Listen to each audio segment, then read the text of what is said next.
This podcast is a member of the Voices of Wrestling Podcasting Network. Visit voicesofwrestling.com to hear the rest of our great podcasts, as well as show reviews, columns, opinions, and updates across the world of wrestling.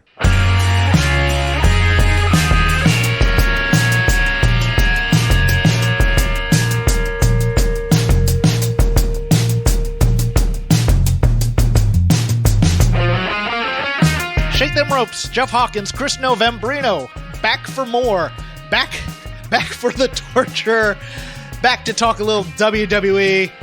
Whatever comes to our mind.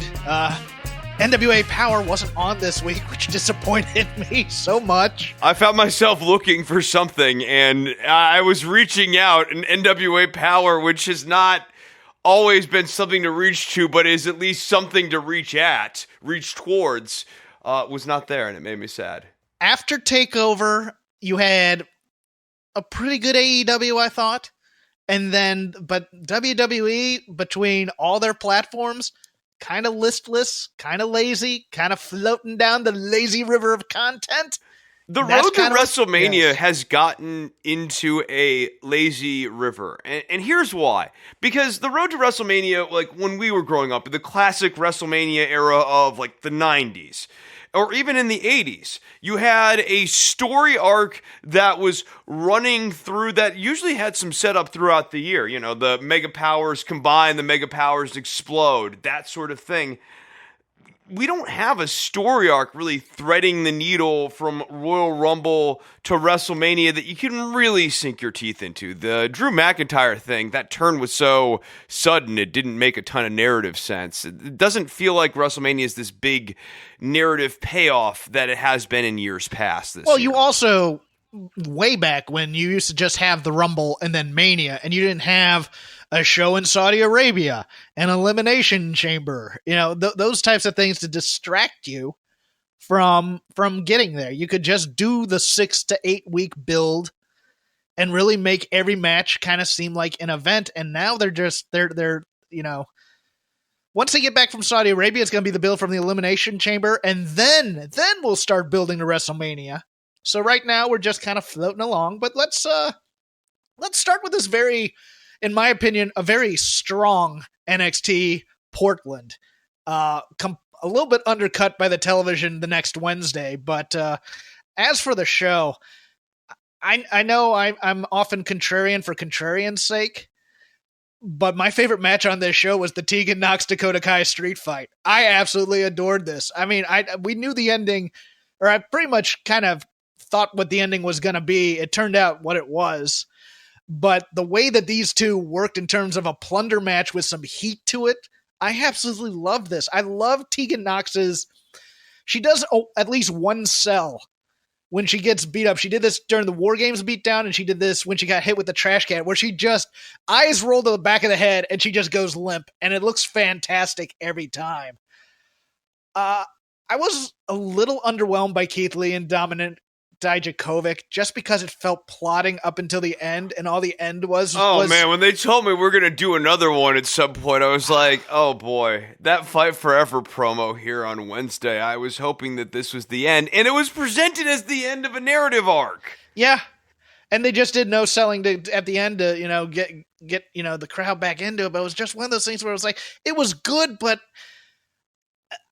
I want them to get away from this. I loved the idea. I loved your idea of making them a team when they have to be a team, but they go their separate ways now, and until they meet again or need each other, fine. But this is just why go back to now? Dijakovic is on this quest to get Regal to give him another title shot, which is a quest that no one's actually invested in, because Dijakovic is the also ran in this feud, and we haven't been given a ton of video packages to make us feel really attached to Dijakovic because we've been building Keith Lee. This is really the only feud Keith Lee has done for 3 years. I want something else from him, please. Finn and Johnny Gargano was good. It was a good match, and then we had the Johnny turn during Ciampa and Cole. I just don't know. I don't know why they're going to go back to this Johnny Gargano as a heel thing. They had adequately brought him back, And now there's this. Yeah, and this actually kind of stems off of the Dijakovic thing, because I think there's a decent chance this ends up with Dijakovic being a heel and having his feud with Keith Lee in the context of being a heel, and you'll have the same thing happening with Johnny Gargano and Tommaso Ciampa, and this is not a feud that I need them to go back to. Either you're rebuilding the Undisputed Era, or someone should be toppling them and then getting the heat from that. And I thought that was going to be Tommaso Ciampa, but instead we're going back to Tommaso and Johnny. Right. And then Bianca and Rhea was good. I found the ending a little bit of a underwhelming thing, but I liked the Charlotte beatdown. I liked that even though they forgot it on Raw the next night, the fact that Charlotte also took out Bianca after the match, and Bianca's promo on Wednesday was the best thing about that NXT show, I thought. She just interrupted. I'm going to let you guys get back to your match, but I'm really mad right now, and I got to say something. I think Charlotte may have a takeover match as well, and I'm here for that. I really am. I'm here for Bianca and Charlotte at takeover for the right to fight Rhea at WrestleMania. Yes, I'm intrigued by that feud, and I think that could be something that could elevate Bianca to the next level. I enjoyed that spot a lot. That's the classic Kanye West interrupting Taylor Swift at whatever that award show was. I'm going to let you finish, but I'm the best. The other thing is Charlotte really hasn't had one of those main arena takeover matches. All of her big matches were in Full Sail, and at Brooklyn it was that 4-way with Dana Brooke and Emma and Becky Lynch where someone got concussed in the middle of it, and Emma ended up winning accidentally.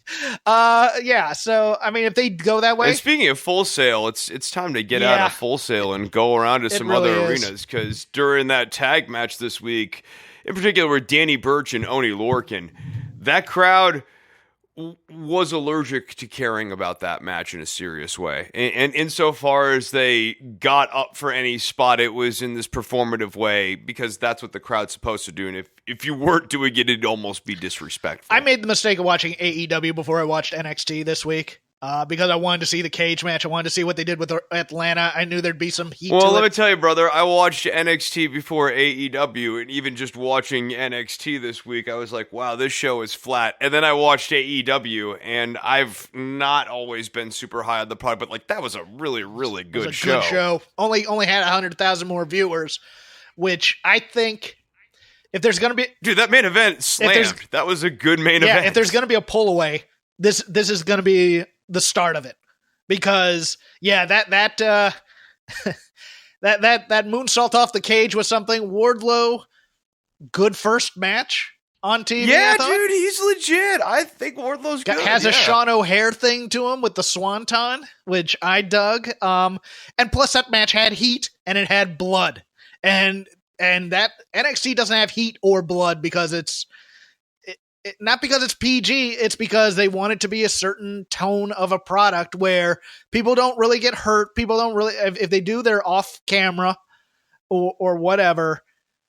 The crowd's been so willing to go along with whatever the NXT writers have been putting out, because they've gotten by for a long time during this TV push on the goodwill of classic NXT. That was a well thought out, months in advance style of writing. And this version of NXT really smacks of the main roster week to week style of writing.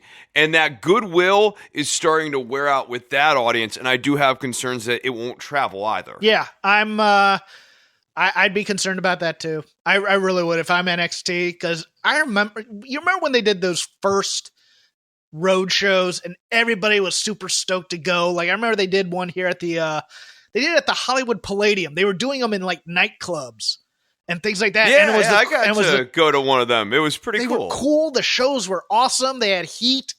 All those takeovers were great.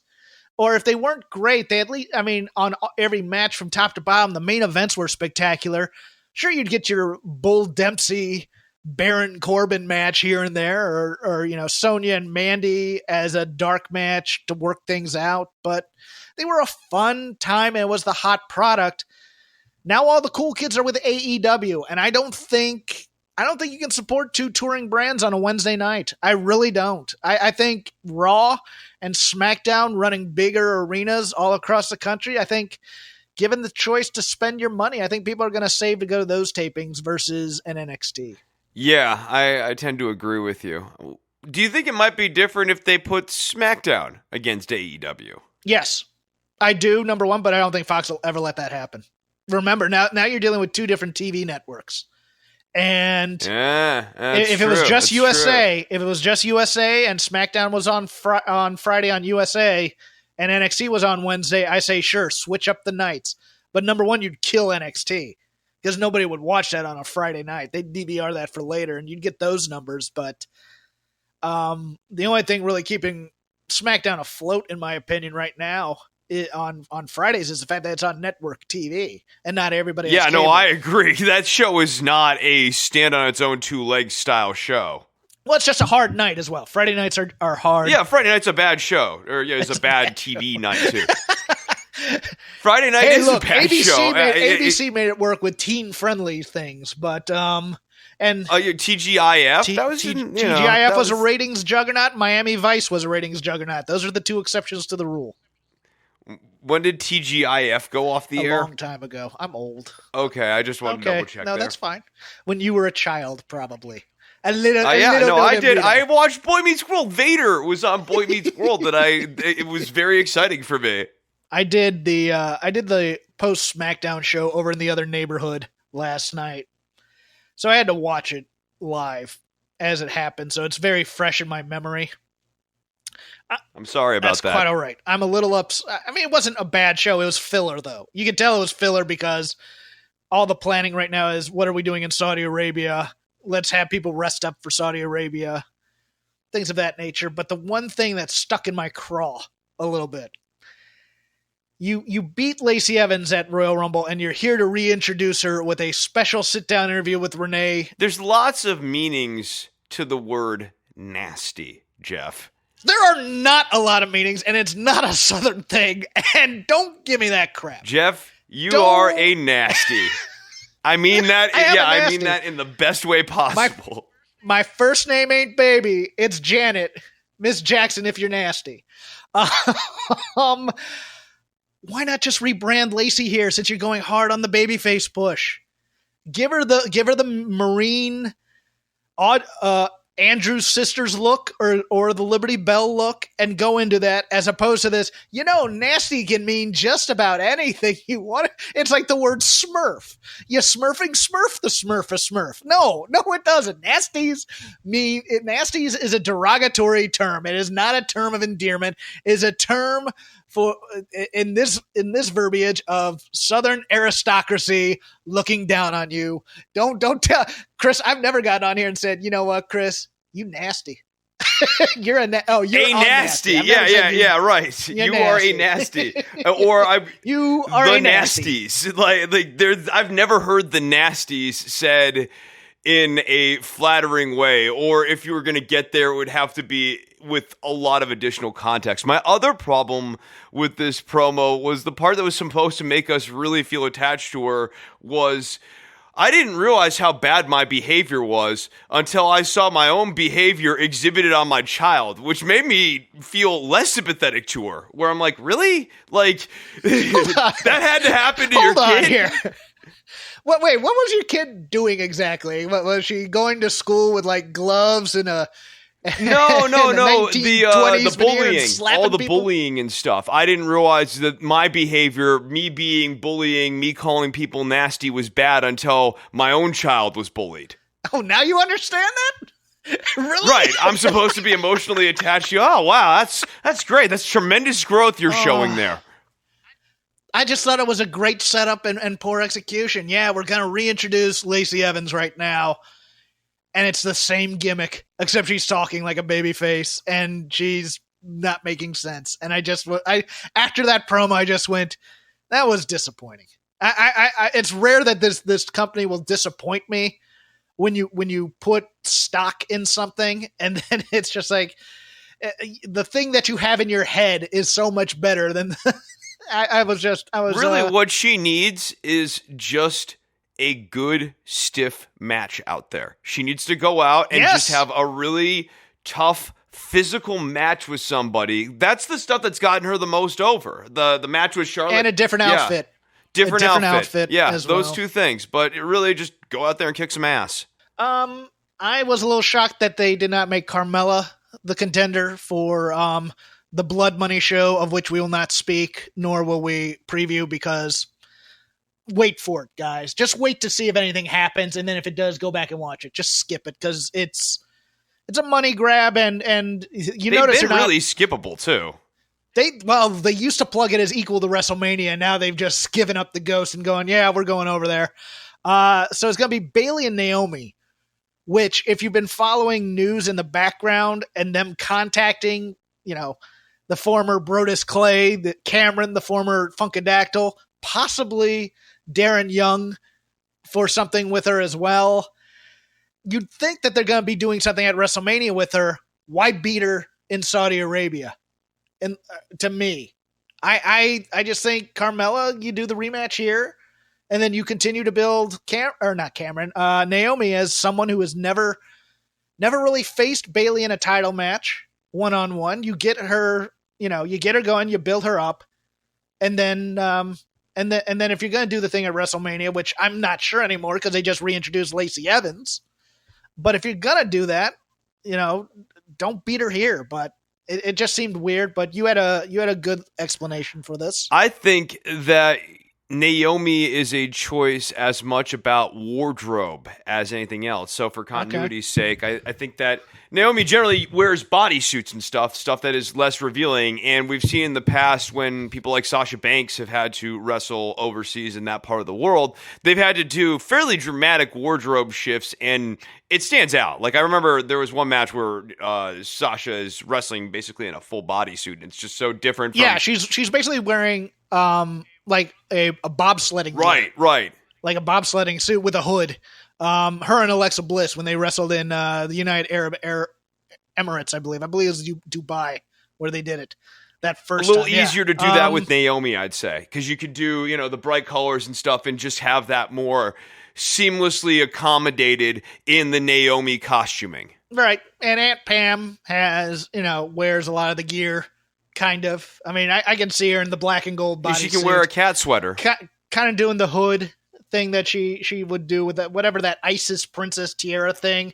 Just gonna no-sell the cat sweater. Okay, that's fine. I didn't hear the cat sweater part. I was too busy power talking over you, which is a complaint. I know. Only other thing that really irked me is if you're gonna look, I get that you're trying to foreshadow the Usos and the New Day.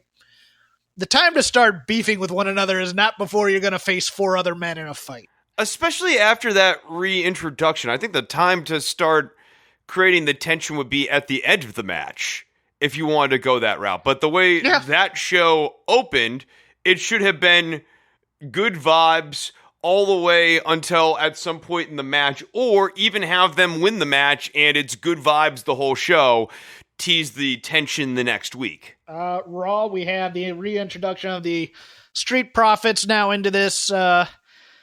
into what had been, to me, just the repetitive Kevin Owens, Samoa Joe, Viking Raiders versus the Monday Night Messiah. The mid-card Messiah, Seth Rollins. Sacrilegious.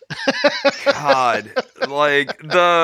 They went hard into that, and that's hard. what I was afraid they were going to do. Real hard. I mean, even the t-shirts and stuff, all the merch is really leaning heavily into it. It's pretty brutal. And I never thought I'd get bored of the Samoa Joe, Kevin Owens pairing, and I like them as a tag team, but I'm just bored of this story because it has no progression. Every week it's just Seth Rollins going, "Ha ha, I am the mid-card Messiah."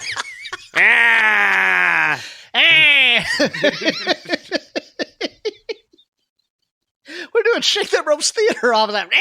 Seth Rollins Theater now.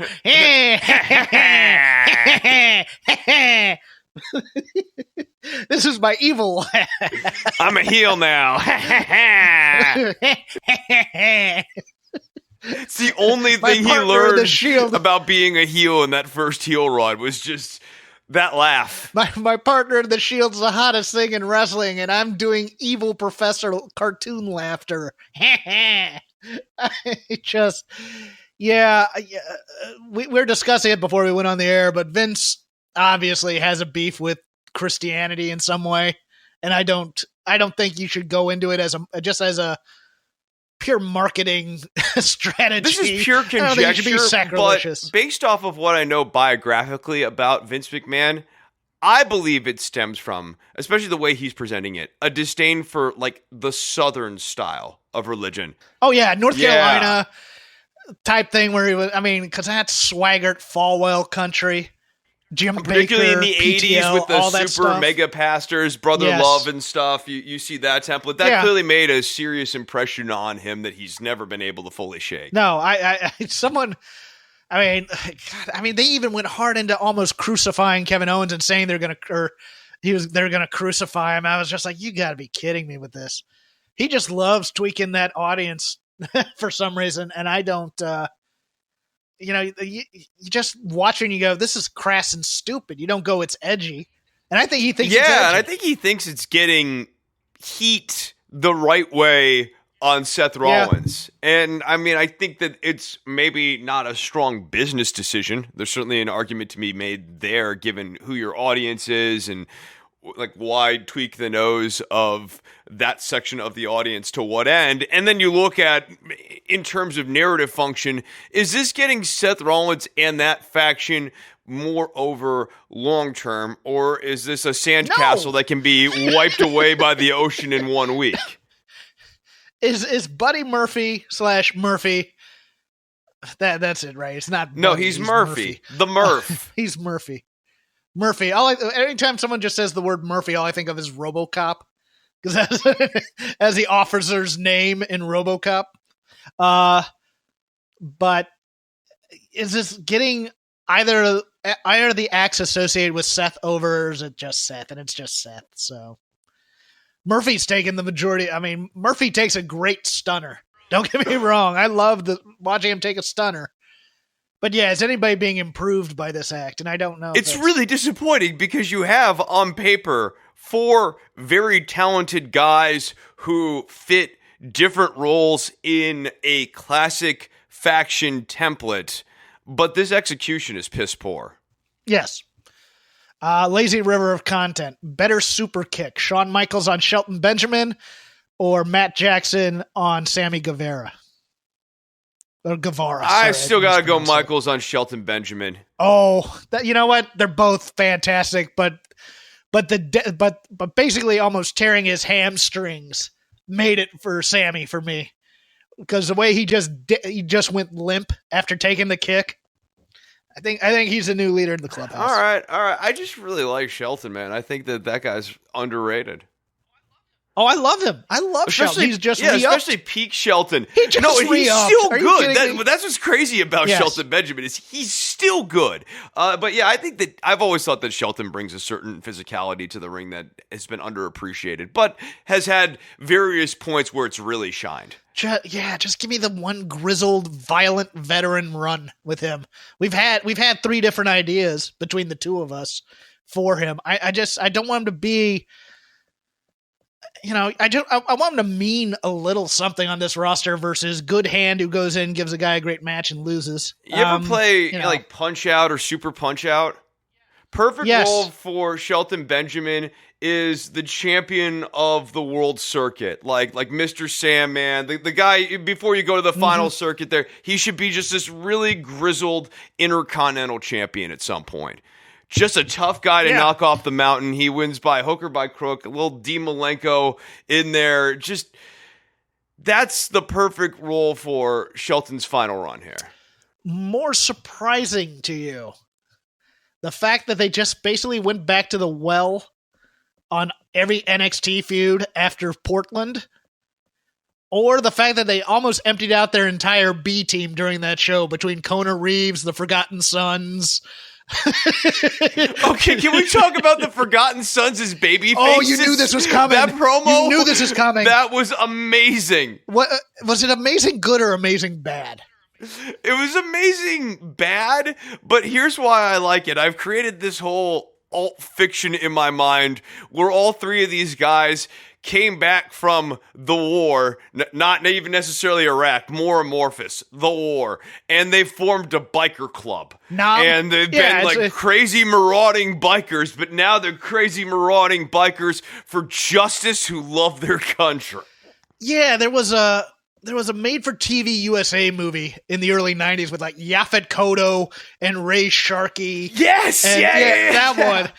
That one where they're all Vietnam vets, but they're members of this motorcycle club at the same time. And something like that. You mess with Old Glory, man, you're messing with us. Please let Zach Gibson cut a promo on Jackson Riker before this match. I'm here for that. I'm here for hearing what Zach Gibson has to say about the Forgotten Sons, because it's such a weird, kooky, yet awesomely perfect match for the Grizzled Young Veterans. It's two Brits coming in, and America decides that they're gonna fight after these jingoistic promos that they've been cutting. I'm for that. Gibson can be incredulous and act like this gimmick makes no sense. Like, where are your motorcycles? How come I never see you guys on motorcycles ever? He just has a great way of making fun of the gimmick while still keeping it within the four walls. You know what I mean? Was it the Christmas or the New Year's episode of NXT that Austin Theory was the special? He was the. It was like the Christmas one. He was the surprise contender, and we haven't really seen him since, other than a shot in the audience. Is this his reintroduction, and is he going to beat Ciampa, or is he just there to be a geek? I think he's there to be a geek. I think he might. Yeah, I think he might go heel and they'll have a competitive match. He is a heel. Don't get me wrong. Yeah. He's a heel here. I think if he's going to be something, though, he has to beat Ciampa this next Wednesday. Otherwise, we're all going to... You can't rebuild a guy after reintroducing him like that. No, I think maybe the other thing could be that him and Johnny are aligned, and this is how you build up this new heel Johnny and give him a fresh coat of paint as So he's going to be Sammy to Gargano's Jericho. Yeah, I guess. Okay. I'm fine with that. I'm fine with him being a second banana. I think he has a lot of star power, and I just didn't understand. You got Kona Reeves on the roster who you sacrificed earlier. You could bring out a Riddick Moss or some other guy on your roster that you don't use to get killed by Ciampa here. I just didn't understand the usage of Austin Theory if he's going to be a geek on TV. Boy, did they geek out Kona Reeves. That was so funny. God, I don't understand it. If this NXT dojo in Japan is real, I send him and Noof there, and I let whoever's running that thing, I basically take all cameras out of that facility and just say, do what you do here to these guys, because we've had them for years and haven't been able to do anything with them. Chelsea Green and Robert Stone. I'm not loving this act. Chelsea Green is not the right introductory character for the Robert Stone brand, because I don't think it gives you enough of a sense of what the Robert Stone brand is about. We never heard what the Robert Stone brand was about. We just know he's a guy who wears a hipster suit with no socks. That's all I know of him. And what is his point here? What is he doing? It's not like he's Malcolm Bivens doing social media stuff every day. And if you don't follow him, the former Stokely Hathaway, he's just brilliant, and I don't understand why he's being kept off TV from week to week. But I want to know the point of the Robert Stone brand other than being the Robert Stone brand.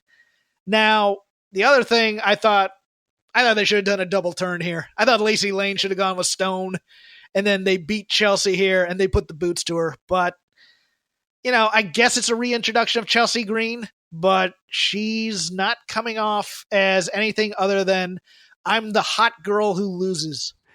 This match had nothing to it. too. I don't like this pairing. I thought that getting Caden Carter that win over Chelsea Green and then moving them both in different directions, getting Chelsea Green some wins over enhancement talent to get her going. Like Stone sets the bar lower, and then we build back up to eventually a rematch between Caden Carter and Chelsea Green, I don't know, around WrestleMania season or something like that for like a dark match. I don't think having this rematch here helped them. And while I enjoyed the Bianca promo, that also really, it hurt both Chelsea Green and Caden Carter. It made the finish of this match feel really clunky. And I don't think that that's how the Unprettier is supposed to be hit. So I just don't like the chemistry of these two. Yeah, you two aren't worth watching. I'm going to cut this promo, even though I liked the promo a lot. And I like the promo as well. Yeah, Chelsea Green, the irony is she was teaming with Britt Baker before she got signed. Right now, she's Britt Baker without the Whataburger promo. I mean, that's what she is to me. I mean, it's just kind of she's very pretty, not a lot of charisma there, and okay in the ring, and not really. It's still, I mean, because working with what's her name now? I want to call her Lacey Lane, but that's not her name. Caden Carter. Caden is a choreography person. And if you're not doing the choreography well, as opposed to grappling, it's going to be a rough time all night. Yeah. And she needs to be working with bigger people where she can be working from underneath and also has a larger target to hit with the choreography. Yeah, the Casey Catanzaro method, it needs to work for her because it's basically, they're kind of in the same lane if you're going to go with like political talk. They're in the same lane in terms of marketing.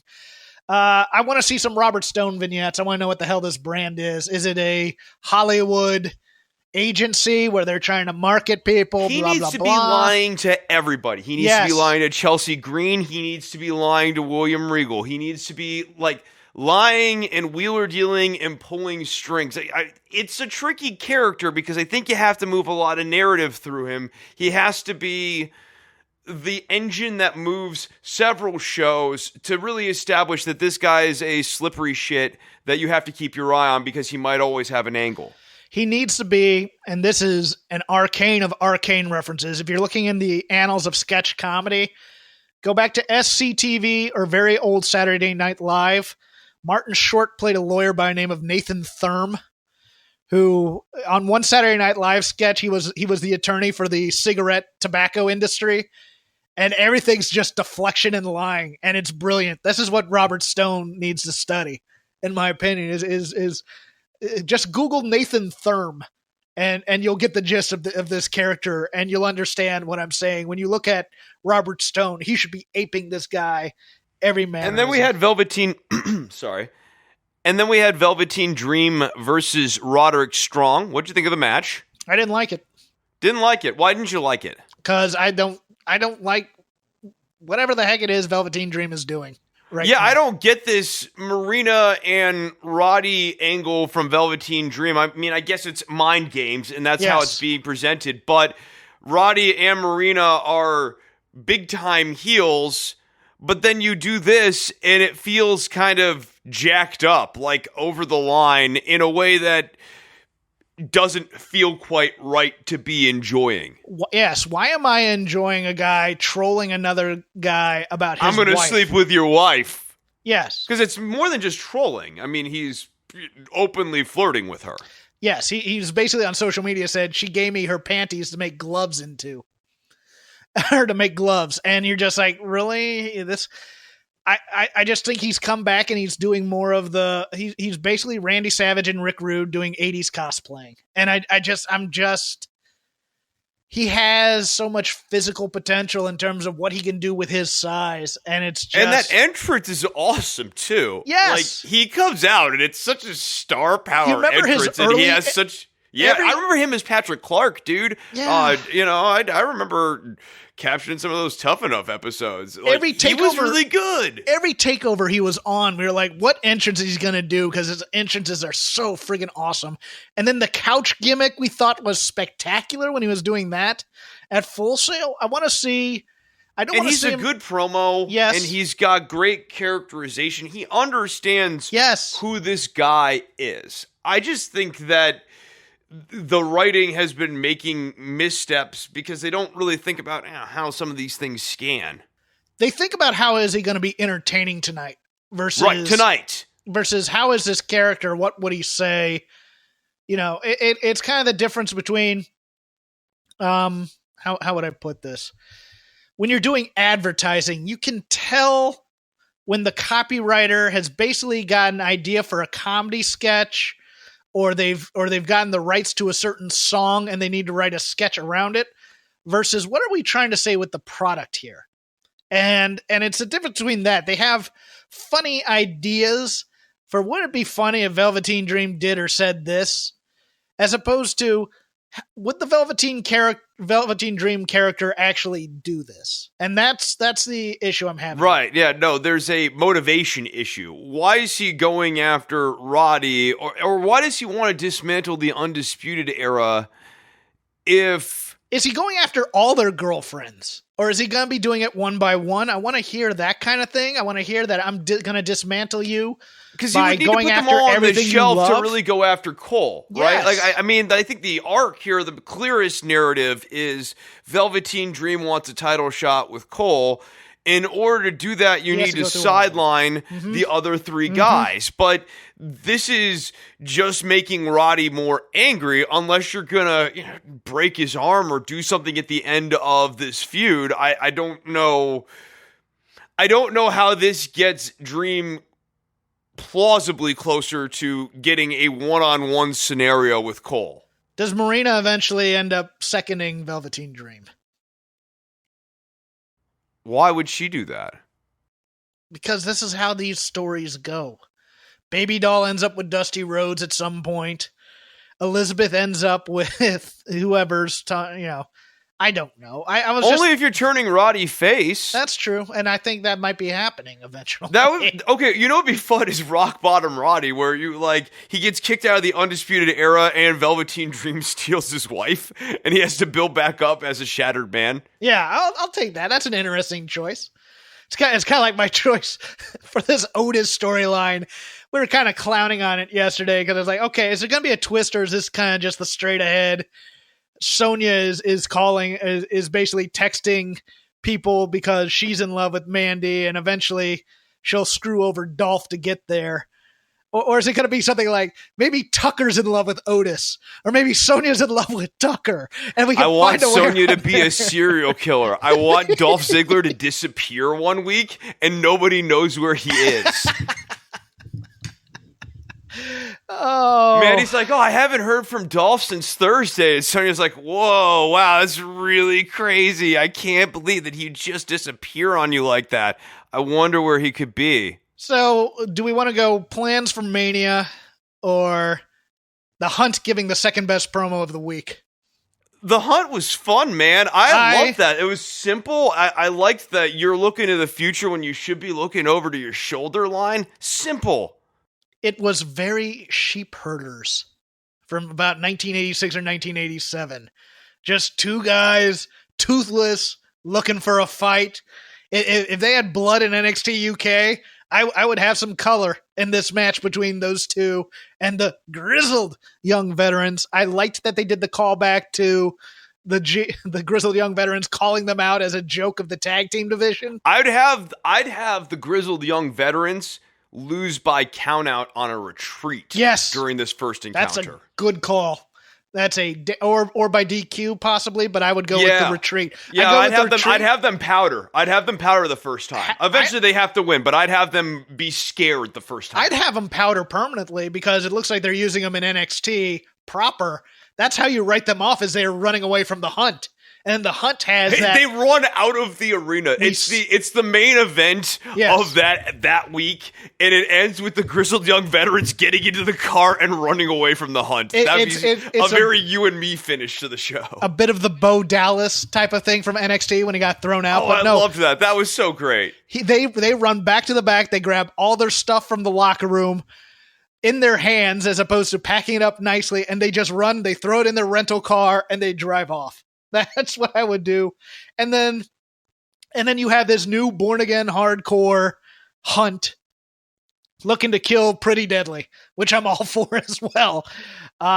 Speaking of which, Pretty Deadly on the Florida loop for a reintroduction of the team, for an introduction of the team of the former King Cuerno from your old neighborhood, El Hijo del Fantasma. I forgot what his big fan. Yeah, yes. And he was King Cuerno. And our boy Raul Mendoza. They are going to be a team. Which begs the question, why did you beat Raul Mendoza when you had DJZ there? I don't get it. I don't understand the Raul Mendoza on TV presentation, and perhaps there's a backstage story that could illuminate me, because I will never be able to put it together based on what I've seen on my TV screen. Love Raul Mendoza. Love the idea of this team. Yeah, I love Raul Mendoza. He's always been good. It's one of those things where you go, okay, you're setting this guy up for something. And it doesn't, unless they're going to make it part of the story, unless they make it part of the story where he's losing and he ends up turning on DJZ. And that's how they introduce, I forgot the name they're using for him. It's his real name, or it's close to it. Yeah, I think they're presenting him as a babyface for now, too. Yeah, they are. Yeah. But the promo on social media between the two of them makes it indicate that they're kind of not in league with Angel Garza, but they're doing kind of the same presentation. Huh. So, okay, we'll see. We'll see. Yeah. And then Ilya Dragonoff and Joe Coffey. It was an okay match. I liked the end-to-angle, though. I think that it just creates interesting wrinkles in Gallus, who, as a fact, should continue to be far more interesting in execution than on paper, which is a marked difference for most things in WWE. Even though I've seen him live before, I was surprised at how big Ilya Dragonoff was compared to Joe Coffey. I couldn't get over that. Joe Coffey must not be... I mean, he's not that big. He's doing the Macho Man thing where he just makes you feel like he's really occupying a ton of space. Well, Macho Man's big, man. He was... I mean, but he was also not tall. Hold on, how tall was Randy Savage? Let's take a look. I thought Macho was. I thought like Savage 5'8" was at least a 6-footer. I thought, but let's see, 1952 birthday. I'm vamping because I can't get my browser to. I was always a big 6'1". fan of 6'1". Is that a listed 6'1"? As listed as 6'1". It might, yes, okay. It might be an NCAA football 6'1", which means 5'11". Yeah, no, I always thought that Macho was short. I thought that was the whole gimmick, and that he, did the capes and the bigger gesticulations and everything to make himself feel bigger and occupy more space. And I think Joe Coffey does that as well. I thought Coffey was like taller than you thought, because I thought it was built more like Jim Neidhart, who was over 6 foot, but built like Joe Coffey. Okay, Ilya Dragunov's 5'10", and he looked like a giant against Joe Coffey. Or at least taller and bigger than him at some point. I'm flabbergasted by that. But no, to go back to your point, I like having nuance. And I thought that's a nice little the bully who gains respect. Okay, Coffey's 5'11". I thought he was at least 6 foot. But and that's a listed 5'11". It's a listed 5'11", so that might mean 5'9". But no, I like that. I like that they didn't shake hands. I just like okay, we're done here. You win. And leaving it at that. It can be a professional relationship after that. There could be an underlying grudge after that. There are many different paths you can go with that ending. Yeah, right. I liked that Coffey said the debt was the fight. He was owed a fight. He got the fight. He didn't win the fight. He lost it clean, and he's moving on. It's nice to have Gallus sitting in this gray spot in a credible way. Yes. Because with Imperium as always clearly the bad guys, Mustache Mountain as always clearly the good guys, you need Gallus as the cool gray characters, and they're now doing that. Yeah, and they don't have to be cool about it. They're just gray, and I like that. They're just self-interested. They're not trying to be cool. They're cool because they don't care. Yeah, they're like real cool. They're not mustache twirling and they're not doing that NWO, we're really cool bad guys type thing. But we're not going to wear the white hats and come out and save the day for you either. We're only interested in the three of us. We're only interested in championships for the three of us, and the rest of you can go pound sand. And I like that. I do. I think it's quickly becoming one of the more nuanced things in wrestling right now that I'm kind of digging. I gotta be honest with you. I liked, I like the matches generally. I think Joe Coffey as a singles performer is great, and I like the tag team. Well, watching Wolfgang do babyface fire again after not doing it for the last year was fun to watch. It's fun that you can then slip them into either working heel or working babyface and doing either one, and it fits the character depending on the situation. It's a lot like Wolfgang can be that kind of switch guy too, because you can always have Mark as Mr. Cold, but Wolfgang can be Mr. Hot and get the crowd excited and really thrive off of the crowd.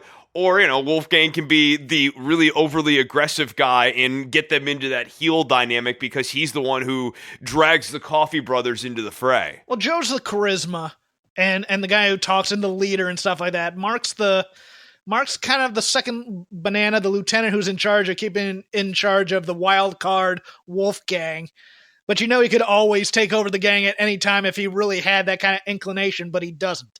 So I'm loving those dynamics. He's the bass player in the band who actually does all the accounting for the band. He writes the songs. He's the bass player who's the songwriter. But he doesn't get the credit for it. And he doesn't sing them on stage. Joe sings them on stage. He knows he knows what pays the bills, and it's the rights to the songs, as opposed to being Joe's gonna have the concert and he's gonna have all the girls in the lobby waiting for him. Mark's getting the money at the end of the day. He's sitting in the studio making sure his bass is the loudest in the mix. He's the one that when the lead singer turns 50 and he doesn't have any of the royalties anymore, and he's like, how come you have this nice big house? We were both in the same band. What's wrong with me? I was like, well, you didn't save your money in songwriting. That's what gets it. No, but going back, that's a tangent. That's a weird tangent. Yeah, I got really deep all of a sudden. Okay. But no, I like having these types of characters. Flair used to do this early in his career in the mid 80s. Not early in his career, but kind of in the midpoint of his career, where if he was fighting the Russians, he'd be the baby face. But if he was fighting Rhodes or Wahoo or Manny Fernandez, he'd be the heel. So I like having that kind of that option here. And with Imperium around to be the big baddies, to be Cobra Kai, I kind of like having another tough gang there that goes, all right, let's see who Imperium takes out. But if they come anywhere near our territory, we're going to fight for it. I dig this. I dig this act a lot now. I know people, especially the flagship like mocking them. Flagship likes making fun of their music. I'm here for you, Gallus.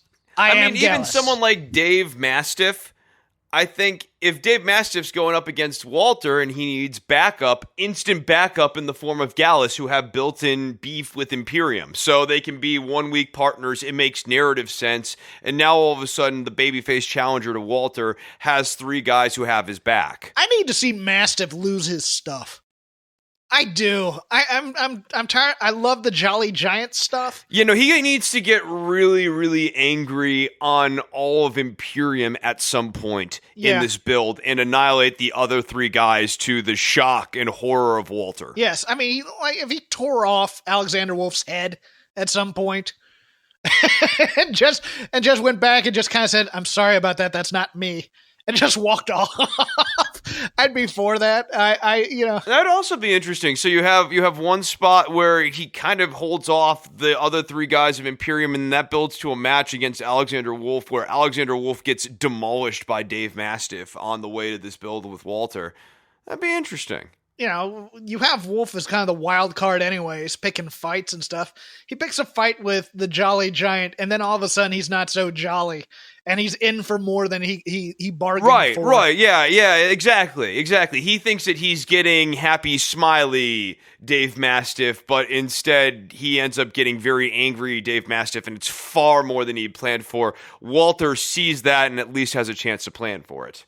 Yeah, like if he had like a bunny, and then Alexander Wolf kills the bunny, and then all of a sudden, but don't do that because that's dumb. But Yeah, we're Lazy River. Anything else in the WWE landscape that you wanted to talk about? Did you want to okay, here you go. The potential WrestleMania matchups that we have on in pencil: Undertaker and AJ Styles, Elias and John Cena.